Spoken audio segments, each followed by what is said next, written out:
好，今日帶大家玩一隻 game 嘅系列 Fighter History。Fighter History 係咩類型嘅 game 啊？格鬥 game 嚟嘅。問問大家，格鬥 game 咧係因為一隻咩 game 而興起嘅咧？街霸2咯。街霸2之後，突然間又出咗好多類似格鬥 game 嘅出嚟啦。點解咧？錢咯。嗱，而呢隻 Fighter History 嘅系列亦都係順住呢個賺錢潮流而推出嘅。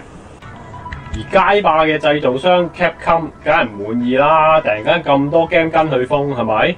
但係嗰陣時 Capcom 偏揀唔揀，就揀咗呢隻 Fighter History 嗰間 Data East 嘅公司嚟狀告佢，話佢抄襲咁啦。各位同學有興趣嘅都可以上網 search 下呢單官司糾紛，其實都幾有趣㗎，喺呢個遊戲歷史上嚇。喺呢度唔長講啦，我只可以講最後Capcom 係輸咗㗎。但係其實明眼人都睇得出 Fighter History 冇抄，都係參考啦。嗱，呢隻就係所謂嘅翻版街霸 Fighter History 第一集啦。overall 其實我玩完呢隻 game 之後咧，就覺得即係冇乜特別咯，個感覺上就即係覺得係嗰啲好普通嘅格鬥 game 咯。點解？佢係想模仿咗好多街霸嘅玩法啊、系統啊或者內容，即係例如佢又有3個拳制啦，又有3個腳制啦，每個角色都有幾招錯下啦，又有2個隱藏 boss 啦，但係佢個問題就係永遠都模仿唔到街霸嘅深度啊！即係你玩完呢隻 game 之後，你玩完就劈啦，但係街霸就唔同啦，街霸嗰陣時就啲人係日以繼夜、夜以繼日咁樣去研究噶嘛，即係係有動力過呢隻咯。Misoguchi win。Failing loses 咩啊 ？Failing。而呢隻遊戲唯一有創意而又有趣嘅呢，係佢獨一嘅弱點系統。嗱，只此一家㗎咋。嗱，咩嚟嘅呢？即係話每個角色嘅弱點都有唔同，有啲喺個頭度啦，有啲喺胸度啦、腰啊、腳啊等等。而打爆咗敵人嘅弱點呢，佢就即刻陷入呢個頭暈狀態，同埋血都扣多啲㗎。都算係一個比較有戰略性同埋可以幫到少少嘅咋角色個性嘅塑造嘅系統嚟嘅。不過到呢度，其實呢隻 Fighter History 第一集，真係冇咩好講噶啦，其實都唔知 show 啲咩俾你睇好。不過總結一下啦，佢嘅大缺點呢就係模仿呢個街霸模仿得唔係咁成功啦。但係個優點呢，其實佢自己獨創嘅弱點系統呢都係一個亮點嚟嘅。所以相補相成，夾埋。好又唔係好，即係差 game 又唔係一隻差 game，都係嗰句啦，即係好普通一隻賺錢格鬥 game 咯吓。最後我只可以補充講翻一句啦，佢嘅內玩度就一定唔會長嘅，即係玩完可能幾秒咁，即跟住之後唔好玩嘅，玩個第二隻啦咁咯，就先。而喺第一集之後呢 Data East 亦都喺街機之上推出咗佢嘅威力加強版，叫 Fighter History Dynamite。我雖然以前未玩過啦，但係我聽聞佢嘅情況只不過好似係街霸2進化到去街霸2嘅 Turbo 咁解嘅啫，所以就算我依家抄翻模擬器出嚟玩俾你哋睇，都冇乜意思啊！不過喺差唔多同一時候呢Data East 亦都喺超任之上推出咗佢嘅續作，而呢隻係我幾中意同埋係我今日最想講嘅遊戲之一嘅，叫做 Fighter History 溝口危機一發。哇！呢隻 game 我真係幾推薦俾大家㗎。哇！睇睇呢個咁靚嘅 opening。真係值回票價啦！比起前兩作呢，我覺得佢嘅進步係真係唔錯噶。首先個印象呢，俾我係已經脫離咗翻版街霸呢個名噶啦。整體上嘅風格已經開始有佢自己一套咯。首先佢好聰明咁呢，將之前其中一個配角升格為主角，仲要特登為呢個主角 set 一個幾過癮嘅故事模式去建立佢嘅地位嘅。同埋我覺得佢係塑造得幾成功噶。比起上集嗰個，嗰個揩地有 cam 嘅嗰個咩啊，叫阿 Ray 啊，背心牛仔褲啊，即係 come on！除咗主角溝口成 Mizoguchi 嘅故事模式之外咧，佢亦加入咗其他好多新嘅模式嘅喎，就例如呢、個叫做 Tag Mode 啦。雖然玩起上嚟嗰個場景係細咗啲，但係最重要佢有得 Tag 啊嘛。Tag 係咩？睇下。係咪好似拳王或者Street Fighter vs X-Men 嗰啲初型啊 ？Wow, that's cool！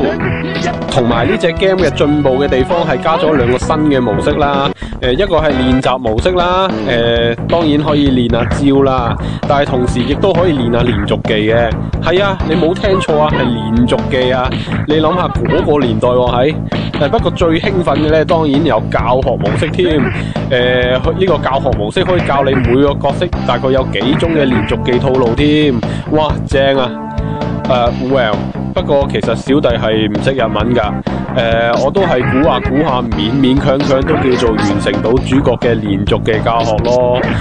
我依家喺度呼籲啊，如果有啲咩日文嘅朋友可以幫手幫我翻譯一下，因為我真係上網咧，我揾唔到有關呢啲資料啊。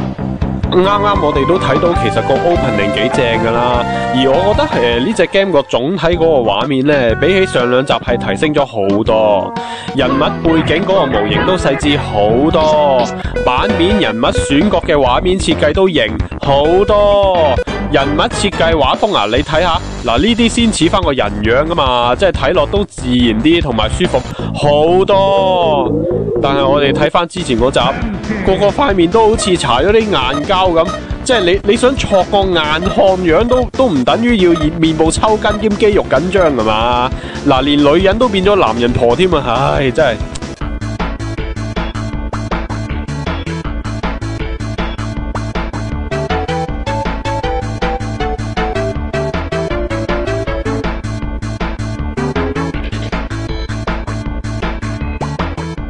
但係最重點要讚一讚嘅呢，梗係佢嘅遊戲性啦。嗱，又係啦，呢集已經建立咗一個好強烈嘅獨特風格，同埋其實佢係向住一個幾唔錯嘅發展方向㗎。首先喺成個遊戲嘅節奏上呢，比起上集呢，真係爽快咗啦。由6個掣變4個掣啦，啲拳腳速度啊都快咗啦，同埋喺空中嘅時間都縮短咗喎。呢啲等等嘅因素都造就咗嗰種雙方對決嘅緊張感嘅。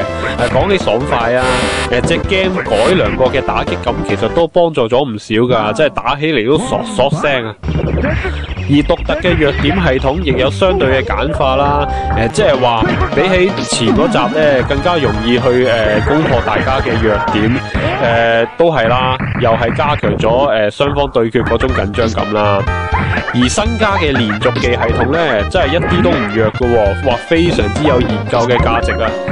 即係造就咗其實遊戲嘅深度提高咗啦。嗱，逐啲講句啦，真係一嚿嘢個餡多啲，梗係嗰嚿嘢梗係好食啲啦，係咪？好，講到連續技，等小弟獻醜表演一下一個18 hit 嘅連續技先。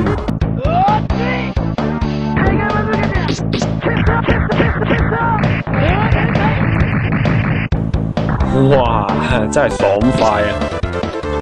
但係其實佢都唔係冇缺點嘅喎，就係佢嘅平衡性咧，其實做得未夠完善嘅。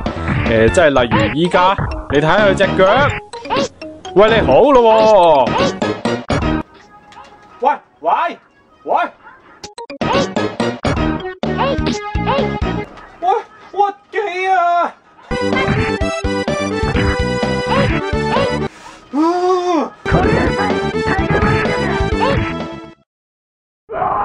豈有此理！啊，又或者睇我點屈機屈死人啊！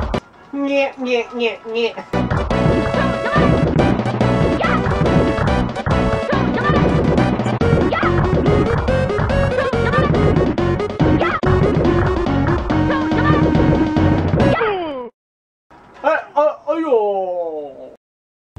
之但係呢啲都只不過係一啲小問題嚟嘅啫，就唔會太影響隻 game 整體嘅高質素。如果你哋未玩過呢隻溝口危機一法呢，我依家強烈推介俾大家去玩一玩啦。好啦，其實呢，所以整個 Fighter History 系列呢，由初初呢個翻版街霸之名，逐漸加入咗佢哋一啲獨特嘅元素落去咧，就逐漸有呢個高質素，例如 Fighter History Dynamite， 跟住到最好嘅 Fighter History 溝口危機一發嘅。其實都朝住一個幾良好嘅發展方向㗎，但係可惜我唔知點解溝口危機一發事實上就係最後一集嚟㗎啦。即係點解要嘥咗呢個咁好嘅系列咧？我唔明嚇。OK，well，各位親愛嘅遊戲廠商，嗱，你哋依家咪好興咧，將啲舊 game 嚟重新製作嘅依家嚇。嗱，可唔可以考慮下呢隻嚇？嚟啊，唔該你啊，please please please。